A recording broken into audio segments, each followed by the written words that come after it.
Hello there, everybody. This is Sophia Mona Lisa of the Roseville Mystery School, the Golden Race Center, and the Galactic Center. I know that's kind of a lot to keep juggling in your mind, but it's okay. You are here, and that's the most important thing. So I never would have imagined today when I woke up that I would be doing this particular video journal. And let me just say, this is what happens when you start the day upon waking and you make the declaration, I am the great divine director, guiding every step of my day in alignment with my highest divine purpose. And so this is where I was led today. And it's really great. And for two reasons. One, it's a huge mental relief because I did a presentation similar to this one last year for the members of the Galactic New Earth Tribe. And I had been promising to do a more formal presentation that I would put up for everybody. And, things get busy and it just got pushed further and further and further back on the to-do list. And for whatever reason, which is fine with me, today is the day that it jumped from the back of the list to the front of the list. So I am really delighted to bring you this video journal on Venus's dance with the sun. Now, that dance with the sun in astro speak is called a synodic cycle. And you may have heard me mention in other videos the Mercury synodic cycle, the Mars synodic cycle. And so that is those luminary bodies dance with the sun.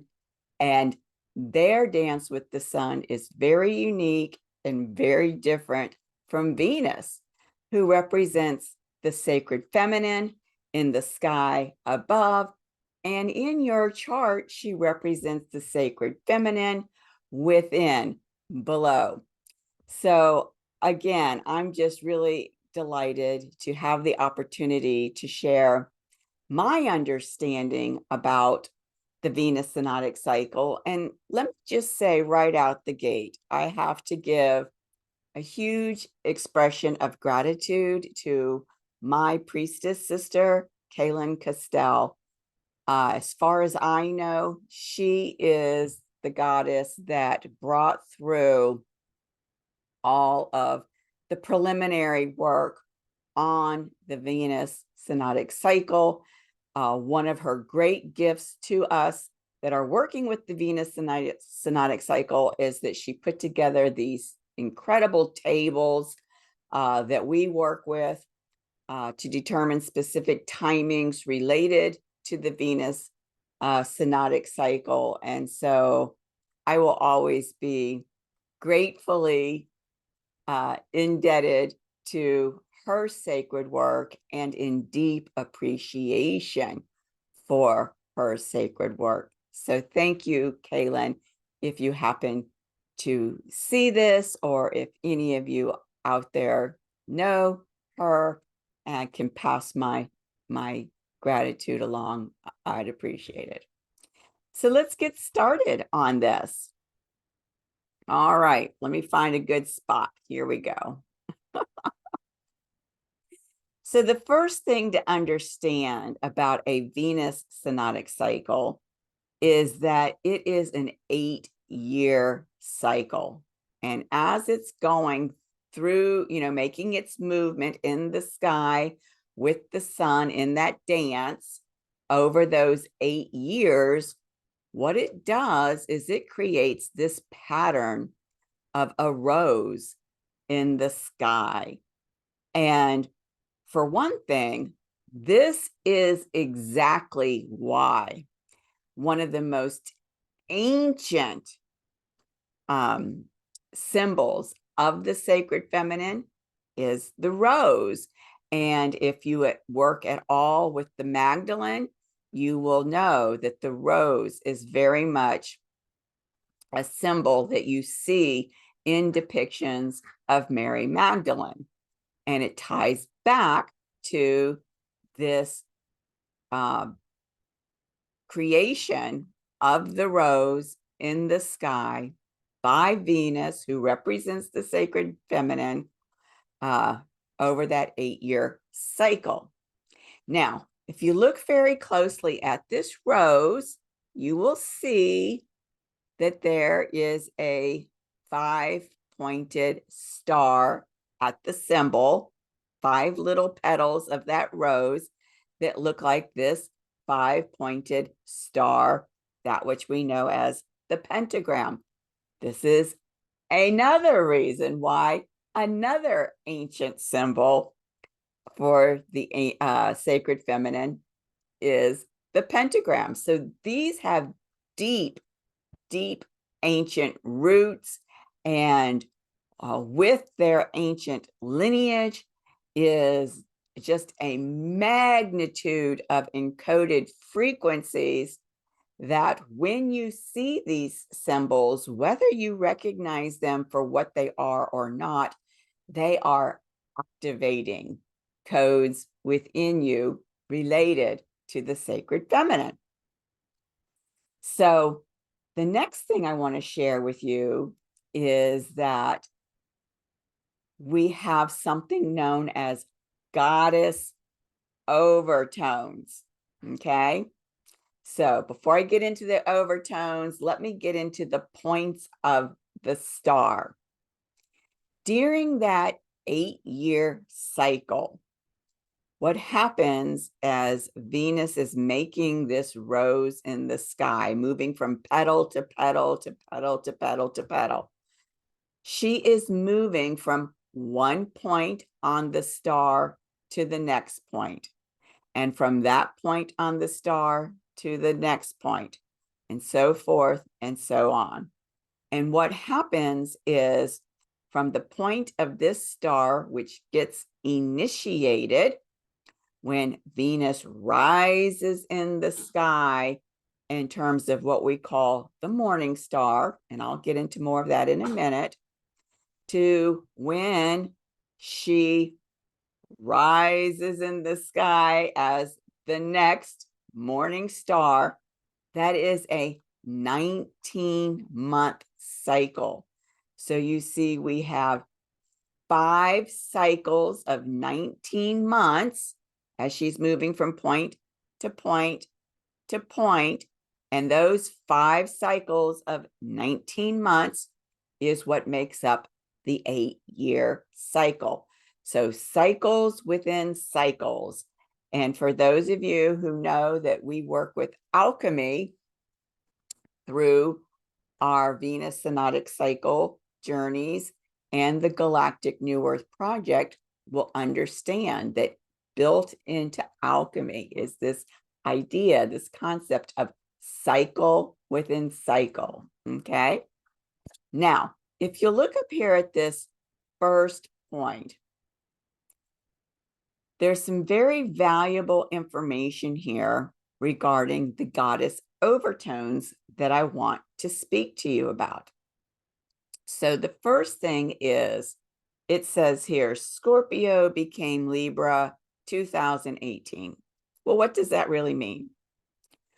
Well, what that means is, in terms of making these cycles from point to point to point to point, there comes a point where the goddess overtone, right? The goddess in the sky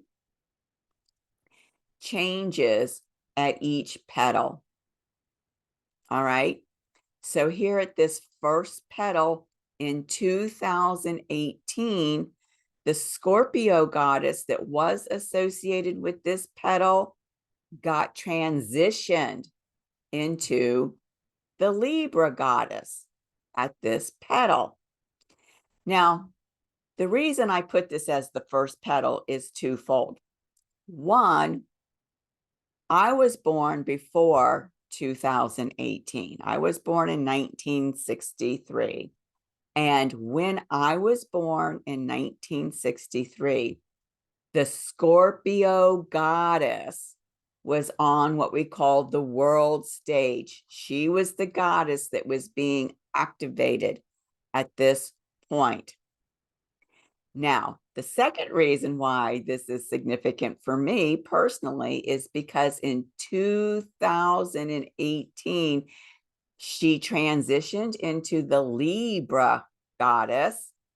And it was in 2018 when I was having what's known as a Venus return, and I'll get into that a little bit more on another slide.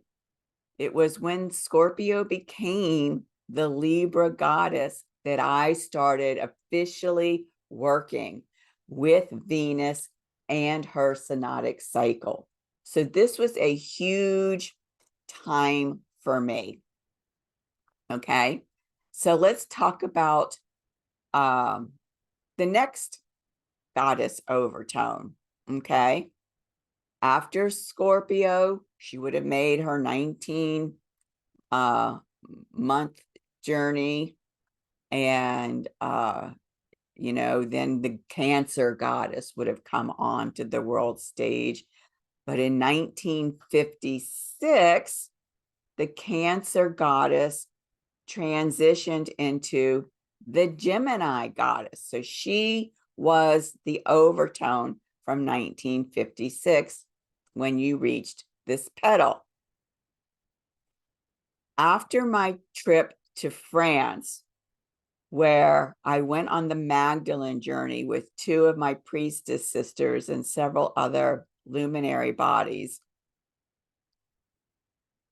I started teaching about the sacred feminine and the Venus synodic cycle when Gemini came on the world stage.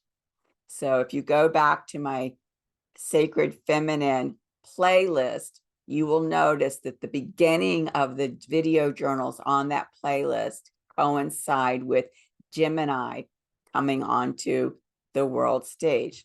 So we call these the Scorpio goddess, the Libra goddess. The Cancer goddess became the Gemini goddess. And that's when I started my sacred feminine classes through the Rosewell Mystery School. Well, then you'll see up here that the Aquarius goddess was on the world stage when this petal was activated by Venus's movement. But in 1974, the Aquarius goddess transitioned to the Capricorn goddess. And so now if we follow the pathway over here to the fourth petal, you will see that in 1975, previously the Virgo goddess would have been on the world stage at this petal, but she transitioned into the Leo goddess. And now let's go down to the fifth petal. Here we see that Aries is the goddess that has been on the world stage at this petal. But now she will be making a transition next March 29th of 2025. She will become the Pisces goddess. And after that Pisces goddess journey of 19 months, we will be back here at the beginning with the Libra goddess being on the world stage again. And as I mentioned, then in 19 months, the Gemini goddess will be back on the world stage. And then 19 months later, the Capricorn goddess will be back on the world stage. And 19 months later, the Leo goddess will be back on the world stage. And 19 months later, the Pisces goddess will be on the world stage. And at the end of that 19 months, all 5 points of the star have been hit, or activated. So that completes a whole 8-year cycle that has created this rose here in the sky. So I hope the concept of goddess overtones is important, has made sense to you. The reason why it is important for you to know this information is if you've looked at your natal chart, you will see on your natal chart where Venus is located at your specific time, place, and birth. That is not your goddess overtone, because during any one of these 19-month journeys, Venus could have been at that location in the sky. Okay. So not only do you have a natal Venus, which is significant, but even more significantly, you have a goddess overtone. And that goddess overtone depends on which overtone was on the world stage, which Venus synodic journey, right? Which 19-month Venus synodic journey was going on when you were born.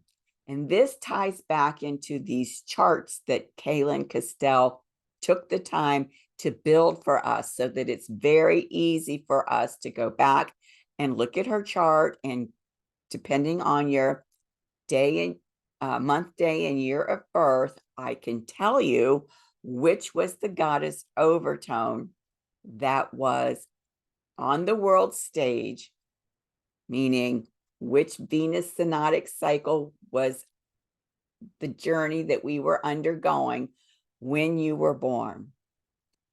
Now, why is that significant? Okay, here we go.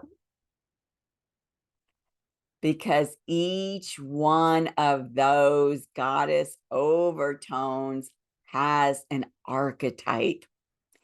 And those archetypes inform your natal Venus placement. Because remember, where Venus is in your natal chart, she represents your inner feminine. And so the goddess, the sacred feminine in the sky with its archetype, is informing your experience for your inner sacred feminine. This is why it's important. Now I'm going to give you the archetypes for each one of these goddesses, which you see now make up the 5-pointed pentagram, right? The 5-pointed star, which is at the center of the rose. But let me back up one. Recall that I said that in 2018, when I was in France for the Magdalene journey, the Scorpio goddess, which I was born under, had become that year the Libra goddess. This is important because the archetype for the Scorpio goddess is the alchemist. Why do I want you to know that? Because as an overtone, a goddess archetype overtone for me, the alchemist, it may help you to understand why my work is so linked with alchemy. More than that, Scorpio also has to do with the mystery schools. And so that will help you to understand why through my work, I became an alchemical creation high priestess in the lineage of Isis and Magdalene's mystery schools, and then myself created the Rosewheel Mystery School. So all of that ties back to the archetype of my goddess overtone. And I wanted to share that with you to kind of give you an even deeper sense of how significant the Venus synodic cycle and the goddess overtone and the goddess archetype is in terms of what's playing out within your life. How is your personal soul expressing it through itself through your life stream? Because absolutely, this luminary body, Venus, representing the sacred feminine, this entire 8-year and 19-month, right, cycle within cycles, and the goddess overtones and the goddess archetypes are absolutely an integral part. You could say they are the different color threads that make up the tapestry of who you are and how you're experiencing this life. Okay, so let me give you the archetypes of the most current goddesses that we are having a synodic cycle move through to create this 8-year cycle, this rose in the sky. So as I mentioned, when I was in France in 2018, the Libra goddess had come on to the world stage. And that goddess was known as the relational goddess. Duh, no surprise. When Scorpio, my goddess, got transformed into the Libra goddess, that boom, because of this archetype of the relational goddess, I was initiated into a whole new relationship with the sacred feminine through the luminary body Venus and her dance with the sun. Okay, I'm telling you, there are no synchronicities, right? This is like a legitimate manifestation of these frequencies in your life. And so, I could have gone along thinking that, oh, I decided to become a shamanic priestess. And then I decided to become an alchemical creation high priestess. And oh, well, isn't that nice? Without ever having the deeper knowing, the deeper clarity of what that impulse to engage in that mystery school, specifically Nicole Christine's mystery school, that comes from Isis and Magdalene, because there are other priestesses out there doing priestess work. And I say that because only, parent or not, what do you call these little quotations? Only because, not to in any way devalue their work, just to say that it's a completely different lineage from my own. Okay, that's all I want to do by saying priestess work with the quotations. Those priestesses, which I'm sure are doing really fabulous work for the sacred feminine, are just a different lineage of my own. And that's beautiful, because think about how many varieties of flowers are on the planets. And then think about how many variety of roses there are of the rose, which is one variety of all the flowers on the planet.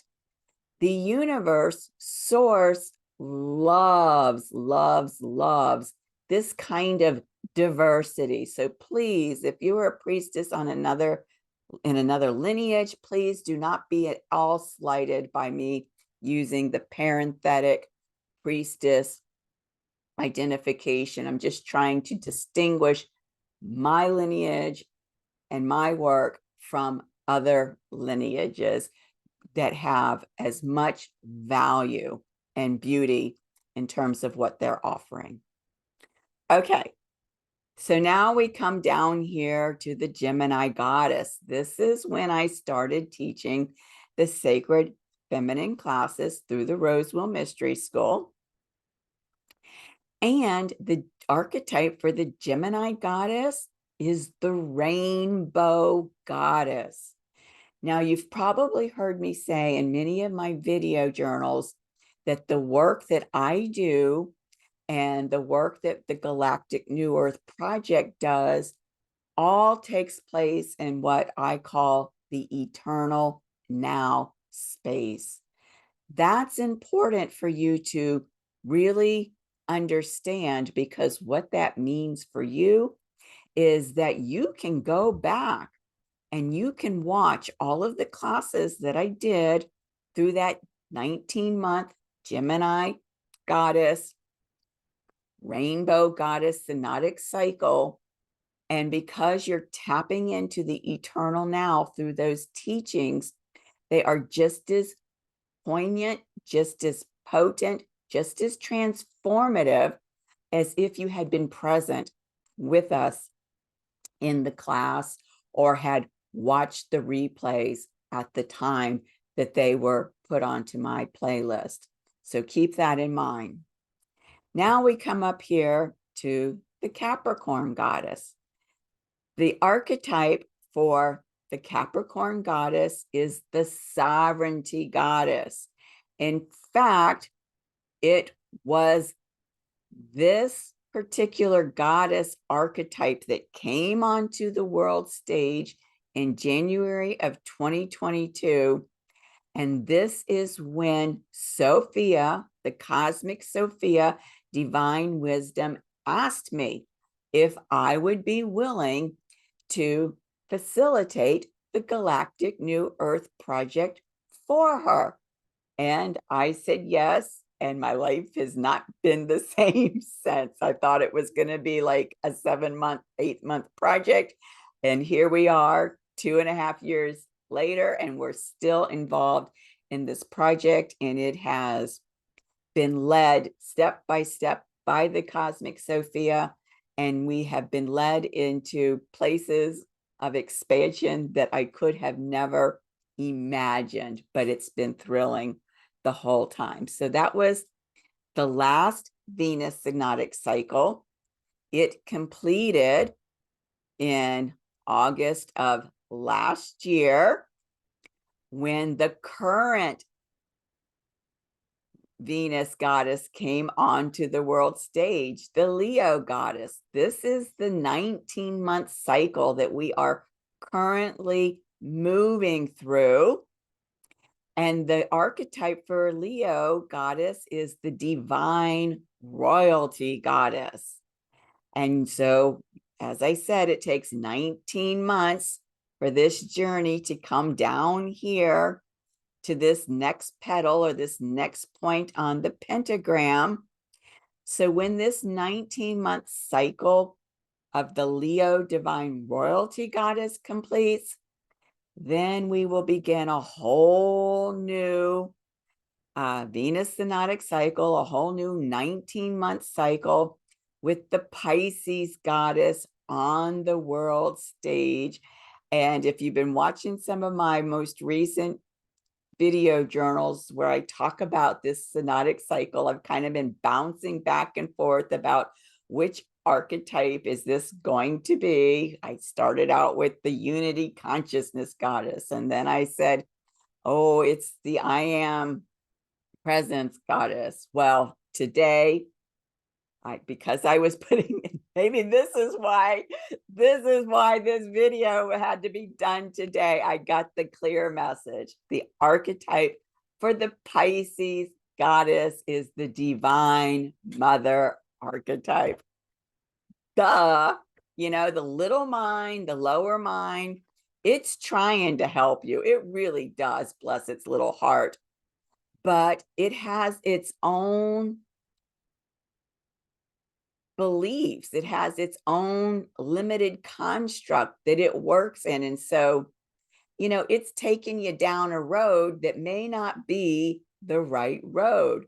And so this morning when I woke up and I said, I am the great divine director guiding every step I take today in alliance with my highest divine plan, what did that do? Boom.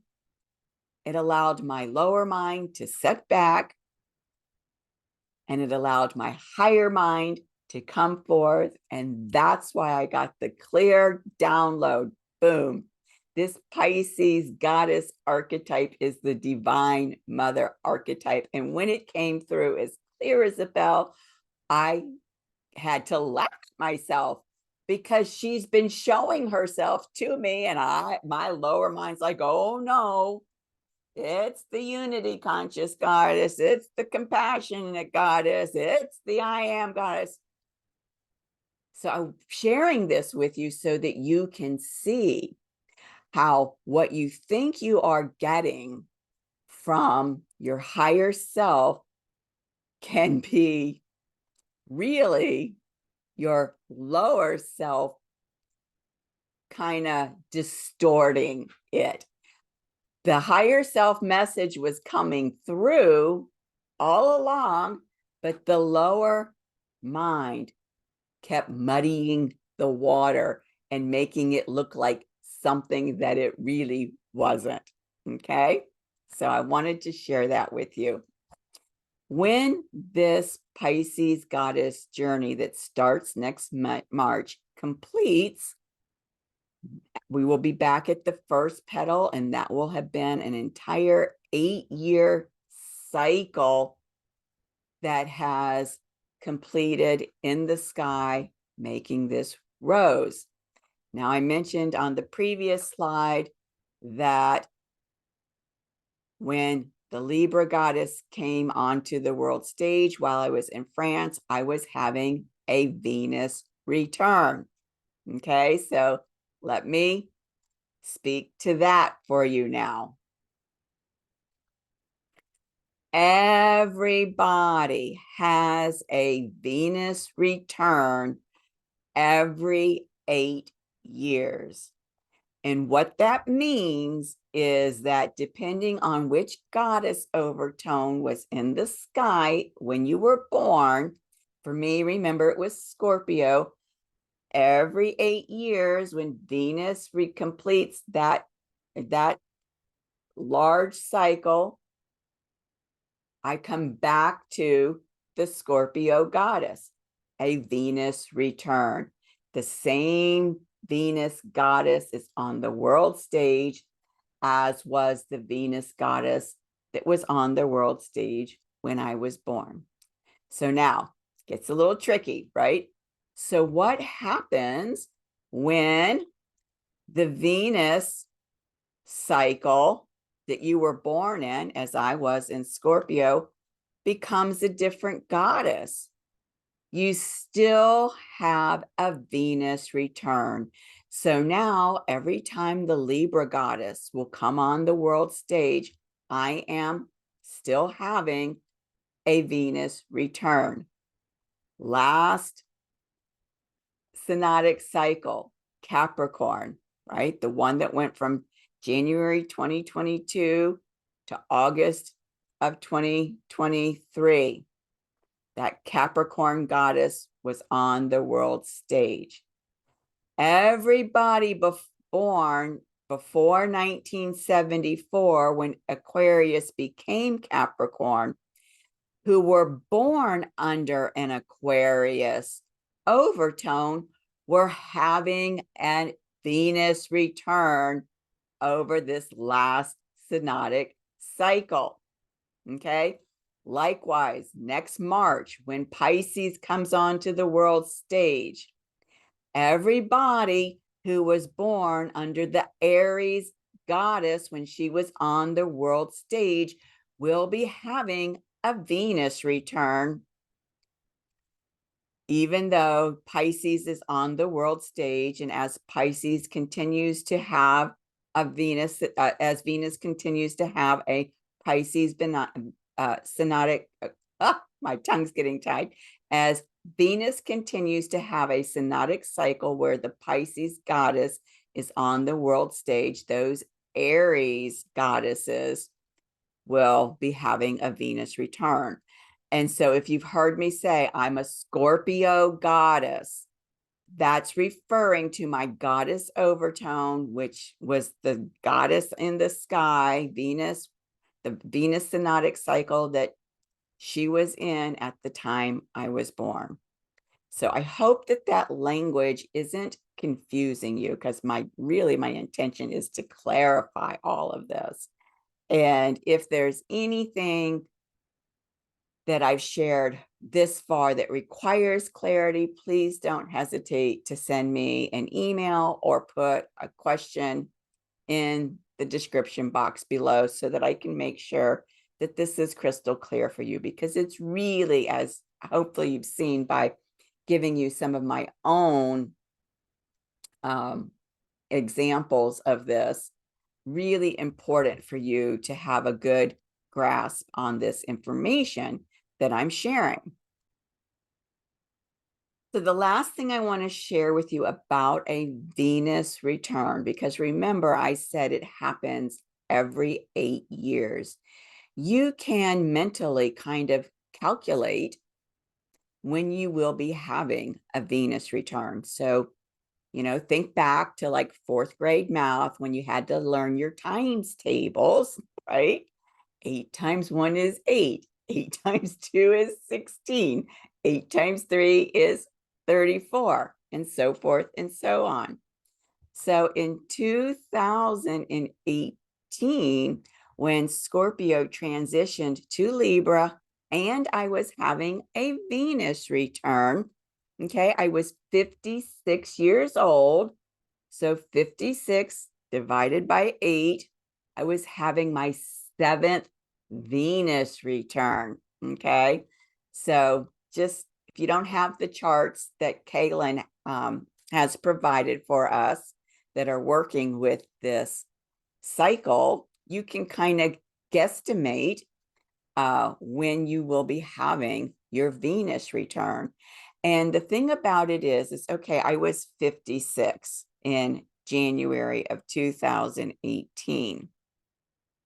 But depending on when the Libra goddess came onto the world stage, it may have been before I turned 56, and it certainly lasted, right? Because 19 months is longer than 12 months, which is 1 year. It certainly lasted until when I was 57 as well. So these are just some guidelines for you to be aware of when you're looking at when was my last Venus return? When am I having my next Venus return? Okay. All right, so hopefully all of this information that I gave you on the Venus returns makes sense to you. Now, I also want to emphasize that these points on the pentagram right now with these goddess overtones, Libra, Gemini, Capricorn, Leo, Pisces, 8 years is complete. We're starting a new cycle. Libra, Gemini, Capricorn, Leo, Pisces. Okay. These are the goddesses that will be on these points until 2034. So that's for the next decade. Every 19 months, as Venus moves to another petal in the rose or another point on the pentagram, these are the goddesses that will be on the world stage and the archetypes that I shared with you.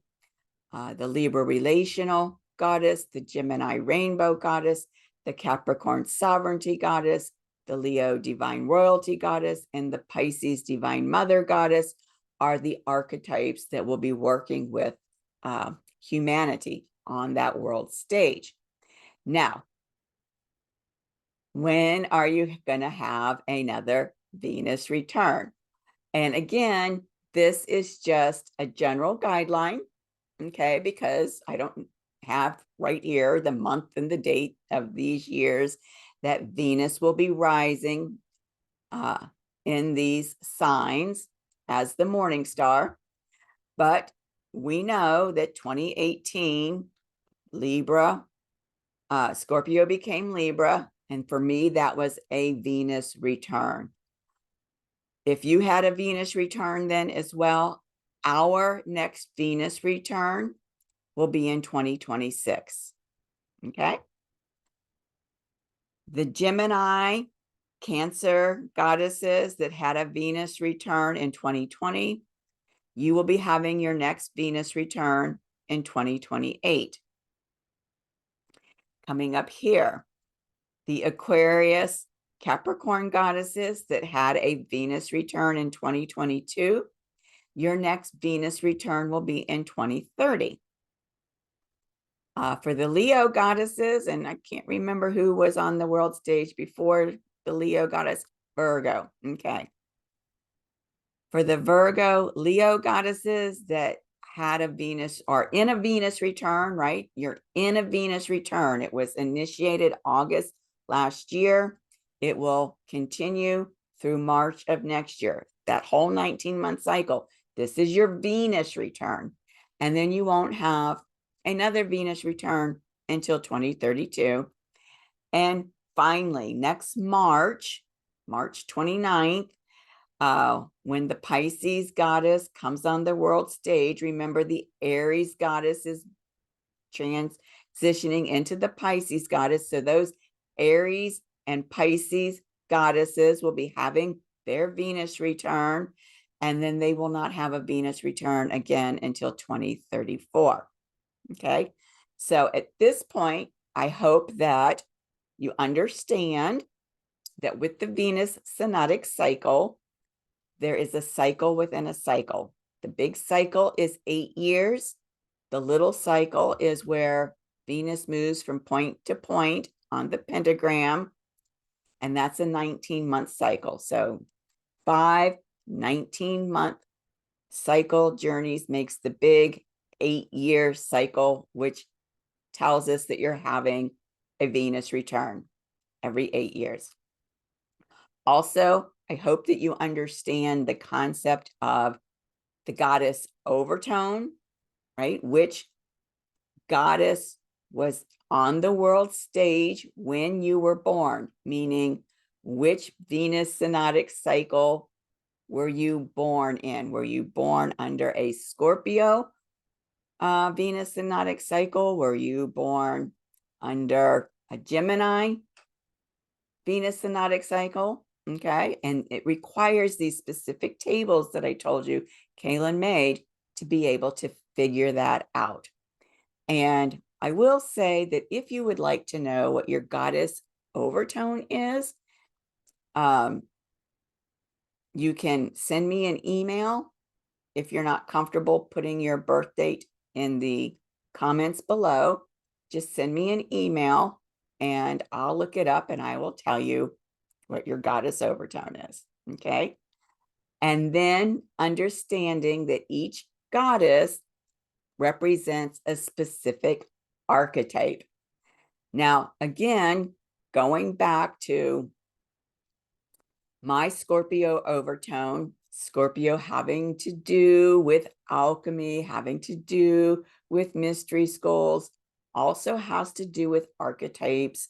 And if you know who Carl Jung is, you will know that his style of psycho-spiritual therapy was based on archetypes and it was based on alchemy.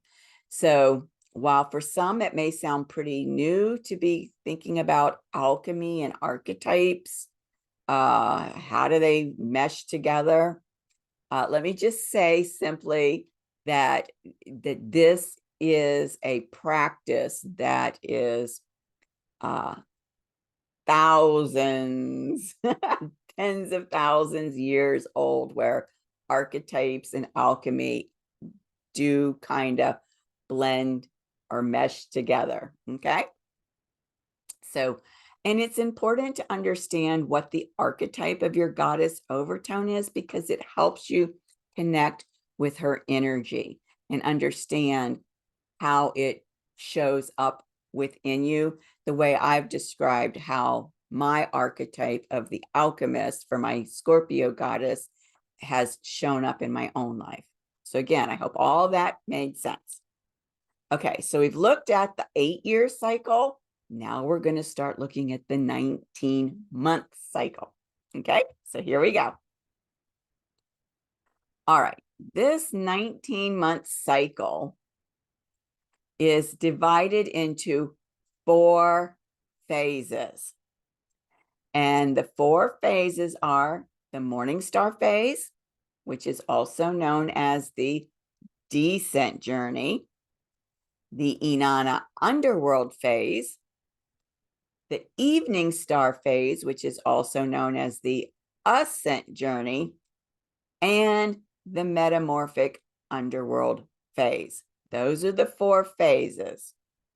right now in the current Leo Divine Royalty Goddess journey, we have just completed the morning star phase or the descent journey, and we are now in the Inanna underworld phase. And when this Inanna underworld phase completes in July, we will be starting the third phase, the evening star phase. Okay. Now, in both the morning star, which is the descent journey, and the evening star phases, which is the ascent journey, we know from month to month when we are having what's known as a gate activation. I actually use the word portal activation, which chakra in our traditionally it's been our lower octave chakra system here in our sacred temple is being activated. And we know that because in the sky, Venus, the divine mother, Venus, the sacred feminine, and the moon, the divine mother, come together and stand in exactly the same point in the sky, same degree, same minute, same second. And that's when we are having an activation. Now, each one of those gates or portals, based on which chakra we are at, has a different theme. So, for instance, at the crown chakra, that's the portal of authority. Okay. Let's say at the throat chakra, that's the portal of communication. All of that specific information, which is a little more detail than I wanted to go into here, is on my website. And I do have a slide where I'm going to show you the link where you can go and look at that. Okay. Now, in the morning star phase, what happens is we start at the top, the crown chakra, and month by month, we activate a different chakra until finally we either get down to the root chakra or sometimes even down to the next chakra, which is the earth star chakra. Okay. This is why it's called the descent phase. We're starting here at the crown. We're going down to the third eye, down to the throat chakra, down to the heart chakra, down to the solar plexus chakra, so forth and so on until we either get to the root chakra or the earth star chakra, which is the completion of that phase. All right. Now, with the evening star phase, the same thing happens, but in reverse. We know when a chakra or a gate, which I call a portal, is being activated because, again, Venus, the sacred feminine, the moon, the divine mother, are in exactly the same place. But it's known as the ascent journey because we always start at the root chakra, okay? Even if we completed at the earth star chakra. In the descent journey, we start at the root chakra in the ascent journey. Now, if we only go to the root chakra, then there's 7 gates, which means the ascent journey will also have 7 gates and will complete at the crown chakra. But if we go down to the earth star chakra, then there are 8 gates, which means on the ascent journey, there will be 8 gates. We're starting at the root chakra. And after we get to the crown chakra, the 8th gate up here is the soul star chakra. Okay. So just wanted to make that clear. Now, in the Inanna underworld phase, this phase is a very alchemical phase. It takes about 2.5 months to get through this phase. As I said, this is the phase that we're in now, because a lot of transformational work, alchemical work is happening within you during this time. And about halfway through this phase, we have what's known as a resurrection point. And this resurrection point occurs when Venus, the sacred feminine, and the sun, right, your divine flame, come together in the sky, and you are going through a resurrection. Okay.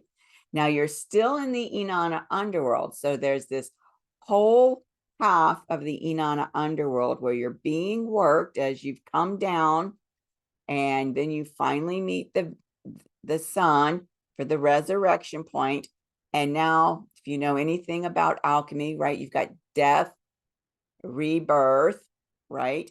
So now you're coming up, but you're still in the Inanna underworld, and it's not until Venus rises as evening star that journey is complete. And that's like the phoenix rising from the ashes. Okay.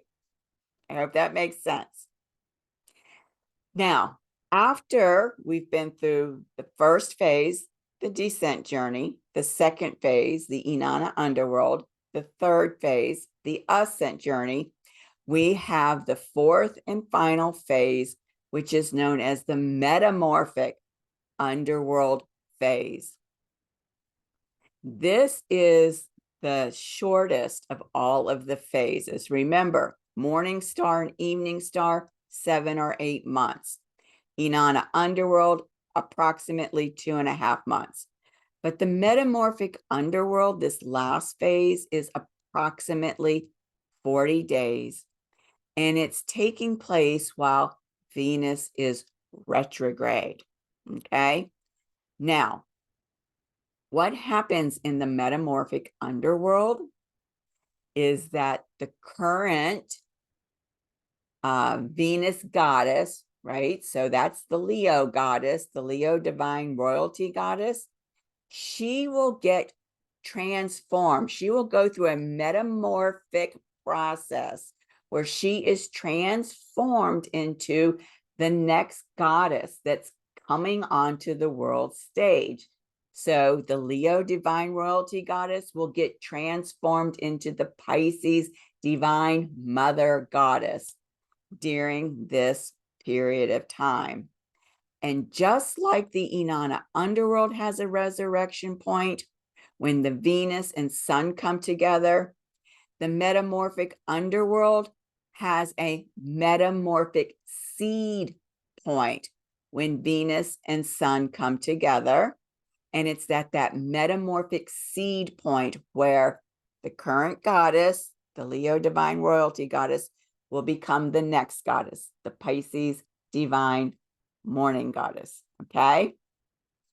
And so the next Venus synodic cycle, the Pisces divine mother cycle, will not start until Venus rises as morning star.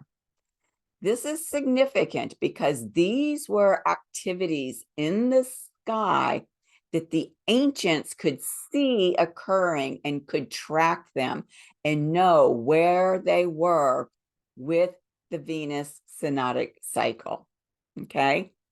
And just as an aside, if you saw my most recent video journal, which was Discourse 10 of the I Am the Open Door discourses, where Sanat Kumara talks about being from Venus and that Venus is a sister planet, really a twin ray to Earth, and how our destinies are linked together. You may want to go back and watch that if you haven't seen it yet. Okay. I'll put a link in the description box below. All right. So now each one of these 4 phases does have kind of like an energetic flavor or theme. to them. And of course, this comes back to the alchemy involved with it. Okay.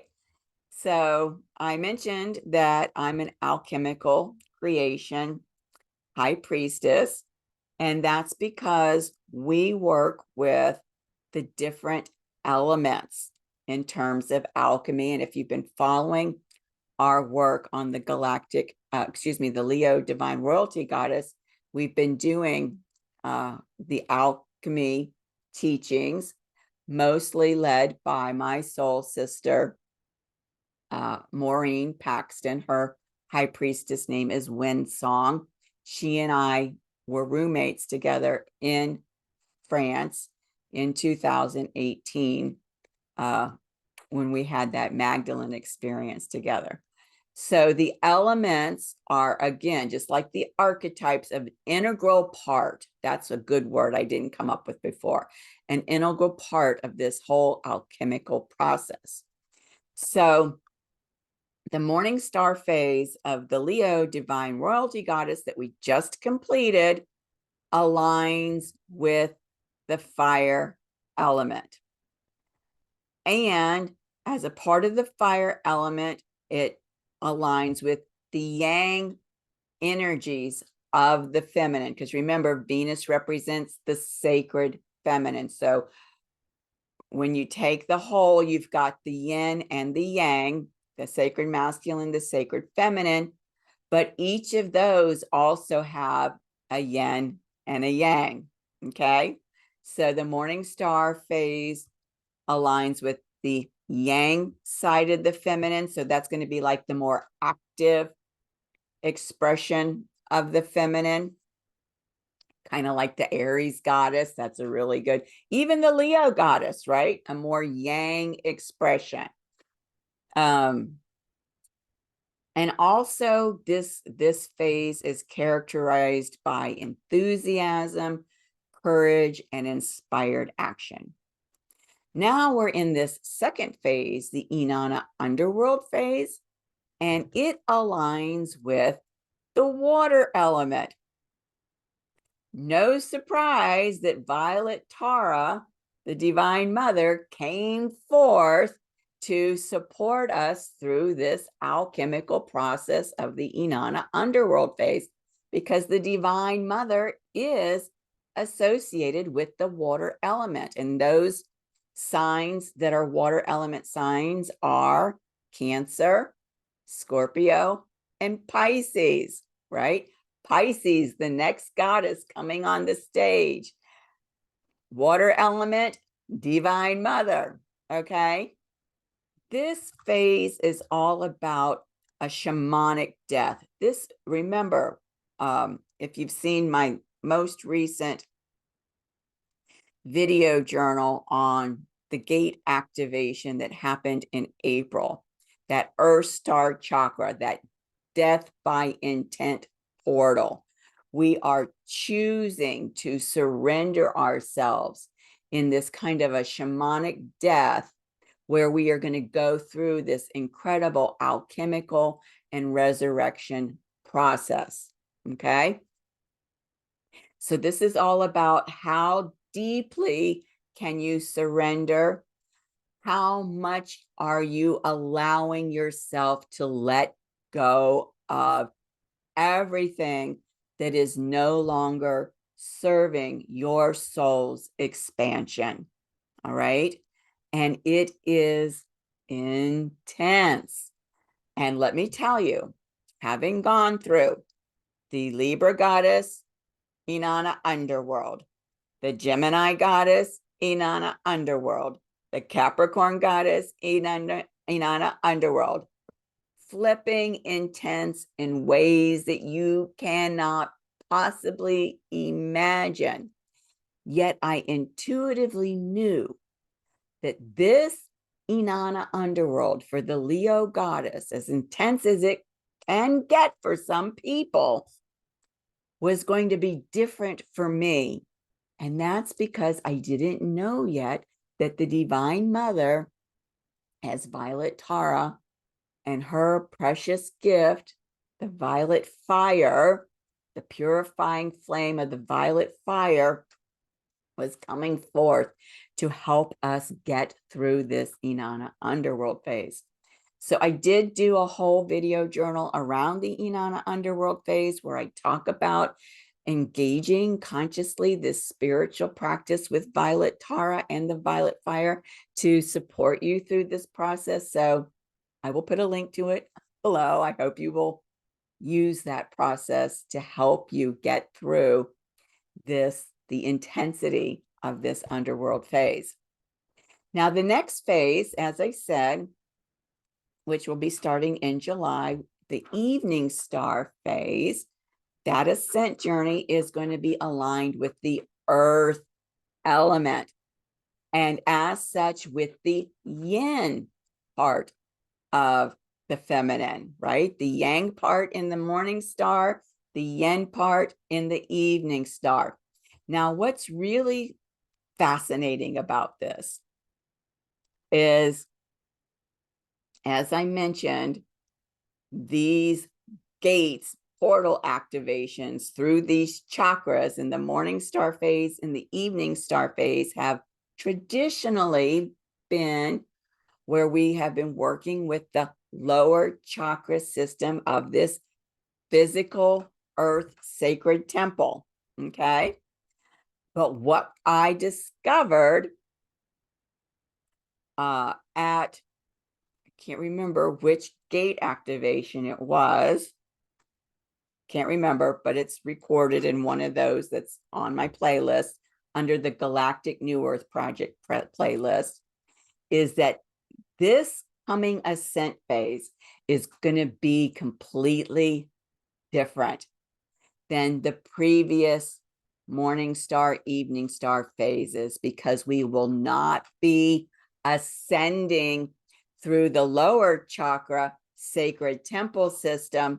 We will be ascending through the higher octave chakras of our crystalline body. And of course, the crystals are the earth element. And the energies related to this stage, this phase, are maturity, wisdom, and sacred life. And so definitely ascending through these higher octave chakras of the crystalline body are going to be tapping deeply into those themes.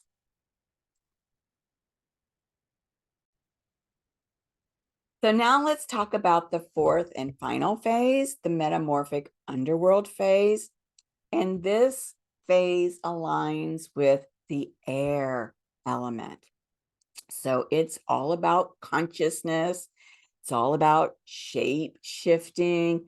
It's all about quick, even spontaneous transitions and breathing in new life. And so, of course, all of that definitely ties in to the fact that the current goddess on the world stage is getting transmuted into the next goddess on the world stage. And because these goddesses have to do with archetypes, right? The Leo divine royalty archetype, the Pisces divine mother archetype. Archetypes have to do with fields of consciousness. So you see, everything does tie together, even if it's in the most subtle way. But when you know the wisdom around these cycles, you can see it becomes obvious. It becomes apparent to you what the mysteries are in terms of it. Okay. So that's what I've got to share with you around this in terms of a general introduction into the Venus synodic cycle. But I do invite you to go over to my website. My website is goldenraycenter.com. And I will put this link in the description box below for the Leo Goddess Journey. I have got it mapped out date by date, astrological degree by astrological degree. Every event that's happening through all 4 phases of the Leo goddess journey. I had done that when we were working with the Capricorn goddess journey, when we were initiated into the Galactic New Earth Project. We have continued to work with the Leo goddess journey through the Galactic New Earth Project, and we will be working with the Pisces Divine Mother goddess journey through the Galactic New Earth Project as well. So I will put this link in the description below. Everything is there. All of the things that I didn't specifically speak to regarding this journey. Again, if there's anything that you see there that you're trying to relate back to what I shared here, and you're not sure how to make the connection, please either send me an email or put the question in the comments below. I respond to all the comments, okay? My email address, if you're not aware, is Sophia Mona Lisa 79@gmail.com. Remember that Sophia is spelled with an F, okay? Now, at this point, I would just like to say thank you so much for sticking with me through this video journal. I hope you've learned a lot from it. I hope it's inspired you to start working with the sacred feminine in terms of your own life. I do use the words sacred feminine and divine feminine interchangeably. So whichever word is more comfortable for you, it's the same thing. And if this video has been meaningful to you, I would really love for you to take the few seconds that it requires to click on the thumbs up, or if you haven't subscribed yet, please subscribe, and be sure to ring that little bell so that you'll be notified when I've got new content coming out to my channel.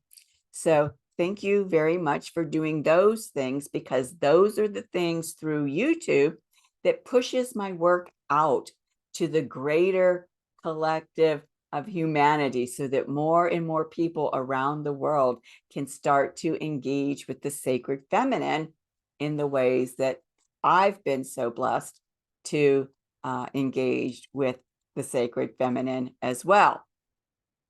And finally, I don't often request any kind of support.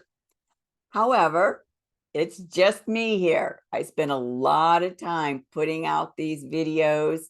And so if you would like to support my sacred work that I'm doing through the Rosewheel Mystery School, and of course, videos like these is part of that sacred work, then you can do that for a very little bit by considering to buy me a coffee. This is a whole new thing now. I don't have enough, a large enough subscription base for my channel to be monetized. So I'm not earning money for my work that way. But if you would consider buying me a coffee, that would give me, a little bit of extra money that would help me to take care of me while I am doing this work for all of you, which is my great joy and my great pleasure.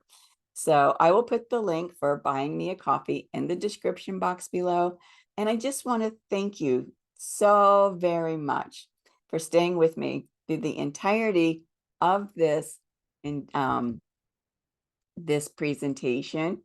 And I'm sending you love from my heart to your heart. Take good care of yourself, and I will see you in the next video journal.